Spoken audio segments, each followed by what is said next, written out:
我哋做開鋪㗎喎，做咩今日你帶我嚟葵涌啊？哦，你唔知咩？我哋而家所有工商鋪項目都可以做到噶啦。嚟到葵涌工業區，你係咪有個新嘅項目介紹俾我哋啊？係啊，我哋而家公司獲得獨家銷售嘅全棟工廈嘅項目啊，就係呢棟全棟嘅工業大廈啊。啊，都幾新淨下喎。係啊，啱啱做過翻新工程啊。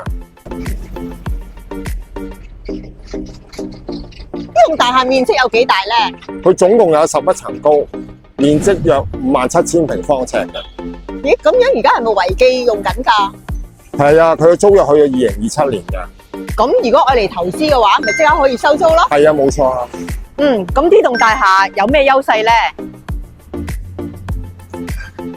首先講個地理優勢先啦，由呢條大路行入去咧，係市區唯一嘅3面單邊嘅工廈嚟㗎。講開地理優勢咧，葵涌區都係一個物流嘅重要區域。係啊，葵涌個區咧有多條高速公路啊、鐵路連接中國內地啦、國際機場咧同貨櫃碼頭啊，所以個原因咧有好多企業咧進駐葵涌呢個區域。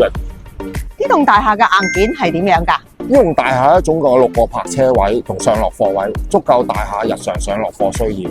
咁呢棟大廈嘅負重又點樣啊？呢棟大廈負重咧係一般物流倉嘅標準負重嚟。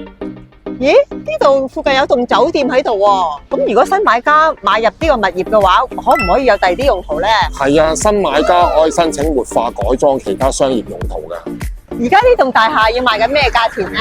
係啊，而家業主委託我哋獨家代理銷售咗全棟工廈，咁優質嘅3面單邊工廈喺市區上非常罕有啊！如果有興趣嘅朋友可以聯絡我啊，我一定可以傾到好優惠價錢。我係利嘉閣工商鋪嘅 Gilbert。我係 Jennifer。